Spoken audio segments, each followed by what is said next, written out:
And from a political leader perspective, again, I'm sure you're having lots of interactions and varied ones as well. We're definitely seeing, again, varied levels of anti-Semitism, whether it's implicit or explicit. Do you think our politicians are doing enough? And if they are, what are the things they're doing well? And if they're not, what are the things they need to do better at?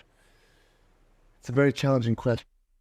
Again, there's a spectrum there. So I would isolate one individual who has been exemplary, and that's our Premier here, Chris Minns. I think he's been unbelievable. Everything from when you had the Gas the Jews shame on the steps of the Opera House, that was an operational failure of police that allowed that to happen, that allowed the march to go to the Opera House where the sails were being illuminated that night.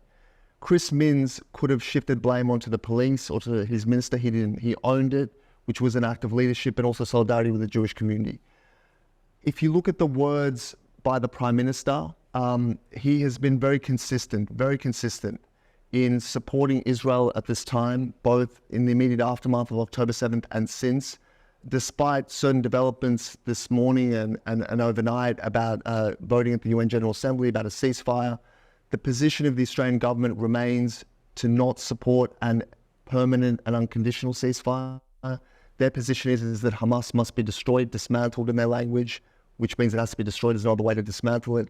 And they're calling for the unconditional release of every hostage, which is very much aligned with our community's position as well. Anthony Albanese has been strong in denouncing anti-Semitism, appearing in public on numerous occasions in doing so. But there are certain, I suppose, elements of what he said that I think undermine the strength of the message. There's a tendency to insert Islamophobia into every condemnation of anti-Semitism, which I think is wrong for numerous reasons. They're two totally unrelated hatreds in terms of manifestations and origins. They also, by doing so, it tends to pit the Jewish community against the Muslim community as enemies, as rivals, which exacerbates conflict in our society. And it denies the uniqueness of our suffering at this time. So that is lamentable, but we're not going to always get everything that we want. I think overwhelmingly there is support for our community at a leadership level. We've engaged with the Prime Minister, the Foreign Minister, the Home Affairs Minister almost daily since October 7, and I feel that the support is strong.